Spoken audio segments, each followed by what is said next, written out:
Art by Welby. This is cool. The Marvels. What are we laughing? Welby? Yeah. I'm gonna look her up. I'm gonna get a number, and we're gonna give her a call. If it's a she, it might be a he. I'm not sure. Welcome to Midtown Comics TV. It's the new comic book day roundup. I'm Mario. I'm Kareem. It's Kareem. And we've got some Marvels, we've got some DCs, we've got some indies. As you know, there's about 150 new comic books every week. We can't get to them all, so we picked out the choice few that we're going to go through, and we also have a pick of the week. So let's get into it with Kareem. All right. First up is Batman, number 86. This is by James Tynion IV and Tony S. Daniel. This picks up, this is a new run. This is a great jumping on point. Following the explosive run of Tom King, we all know, spoiler alert, Alfred is dead. And Batman's sort of dealing with the grief of it. So there's a new day in Gotham City. A circle of assassins come in, and they're led by the one and only Slade Wilson, Deathstroke. And a lot of this is really about rebuilding what is Batman, rebuilding the city itself. Sort of like if you read No Man's Land, you know, if you're a big Batman fan, this is the one to pick up. So this is Batman number 86. My second DC book is Daphne Burn by Laura Marks and drawn by Kelly Jones. This is another DC Black Label book, not original DC characters, creepy, horrifying. So if you like your horror movies, if you like The Exorcist, if you like those old 19th century kind of books, this is the one for you. This is very I should have read that one. Yeah, this is very sort of unsettling. So it's basically about a young girl named Daphne. Her father has just died, and her mother is going crazy. There's a group of occultists that are sort of haunting her, and Daphne is possessed by something. That's all I'll say. But this is very just twisted. If you like Sandman by Neil Gaiman, like some of those early stories, this harkens back to a lot of that Golden Age Vertigo comics type of stuff. So this is interesting. This is Daphne Burn number 1. Cool. And that's the Hill House imprint underneath DC Black Label, which is handpicked by Joe Hill himself, a best-selling horror novelist. I'm going to leave it at that. If you want to know anything more about me, you can go look him up. Very interesting fellow. Cool. All right, my first Marvel pick of the week is Miles Morales: The End. This is written by Saladin Ahmed and art by Damian Scott. I did that right. I usually love the end titles because it gives you that character's final arc, basically. This is a one-shot. It does some good setting up for possibilities of future. The art is very cartoonish and very accessible. The story itself is an interesting one, but if you're a big fan of Miles, you definitely want to see what his last days are like. And I'll tell you this much, New York is destroyed, and one borough has risen above them all. And it's not the Bronx, which really bugs me. It's Brooklyn. BK, what up? BX, Boogie Down for life. Sounds very Dark Knight Returns-ish, but in the Marvel universe. It's dark times, but it's not dark. And I think Miles does a good job at giving hope to the rest of Brooklyn in these dark times. As Spider-Man should. Absolutely. All right, my next Marvel book is Marvel's X. This is in line with the other Marvel's projects that the Marvel has put out with Alex Ross and Jim Krueger. This is story by Alex Ross and Jim Krueger, script by Jim Krueger, and art by...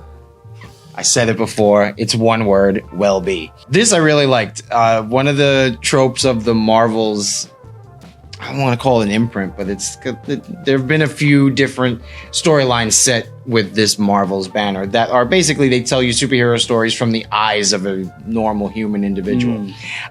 Just to set up this book, the people of the world are going through inhuman cocooning, kind of like in Agents of S.H.I.E.L.D., and it's random. And they're blaming the mutants on it. They're blaming the mutant population. So whoever emerges from these cocoons with powers is being lumped into that "you're a mutant, we hate you" situation.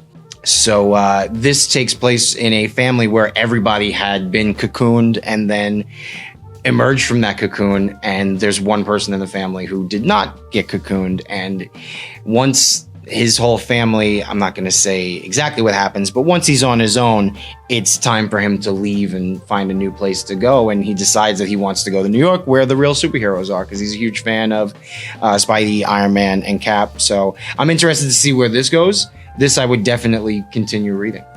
Interesting. Yeah. And I love all the continuation of those like classic events, stuff like that. I love when they set stuff in classic Marvel, and this definitely has that classic Marvel feel. All the Marvels actually do, and yeah, this is right from the bat. It's classic Marvel, and like I said, there's a human character who knows things that we do.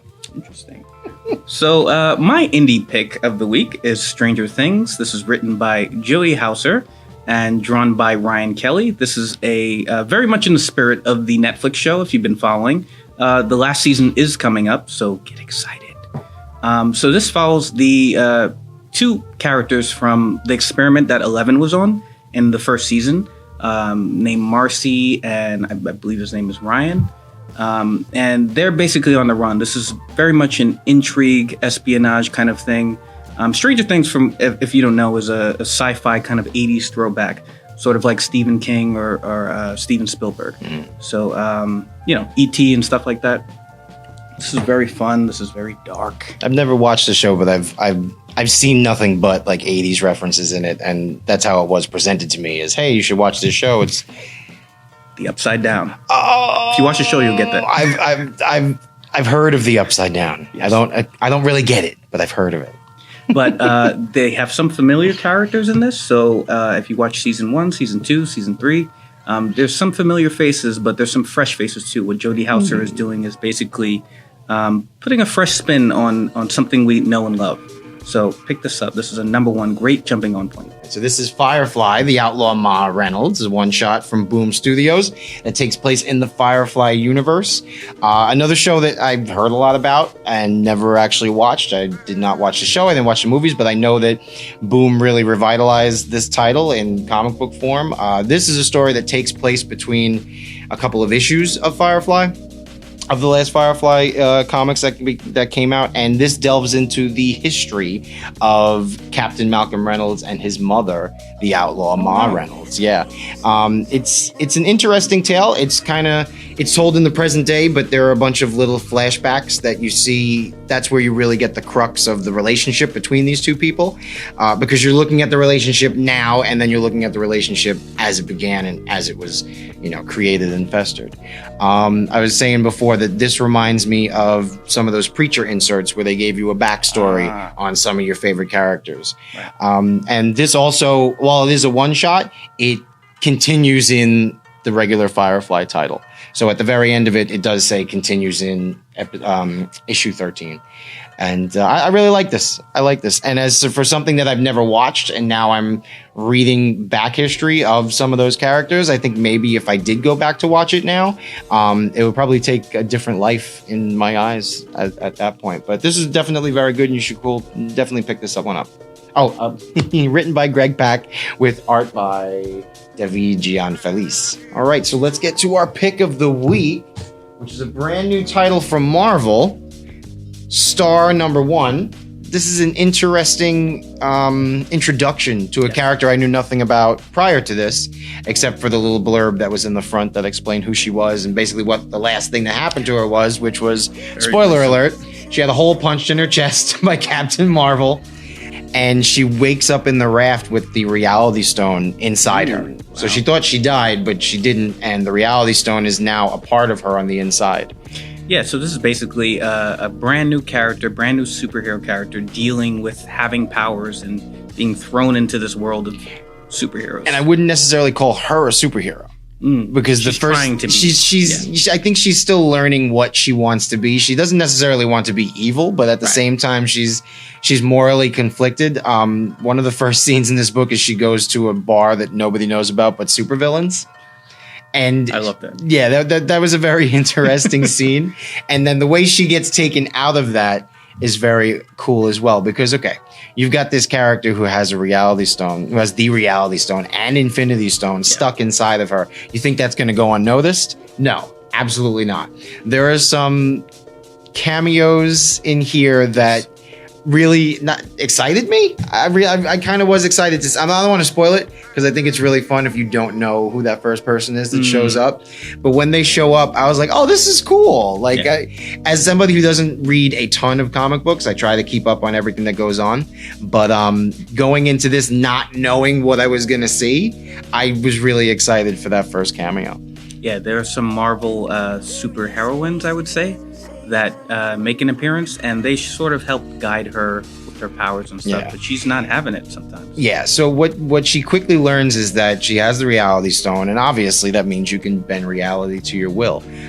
What she starts to do is basically Jedi mind tricks. And she does that to the second cameo that pops up in this book, which again I won't spoil because I think it's very fun to see this character in there. And that character's like, yeah, that's fine. I'm gonna do what you say, but I'm also gonna beat your face in. So those are our picks for New Comic Book Day this week. Let us know what your picks are in the comments below. Again, there's 1,000 new comic books every week. Check out MidtownComicsOnline.com every Wednesday, where all the new books of every week are offered for sale, and also you can get a preview of the next week's new releases. And we're talking comics, statues, collectibles, everything.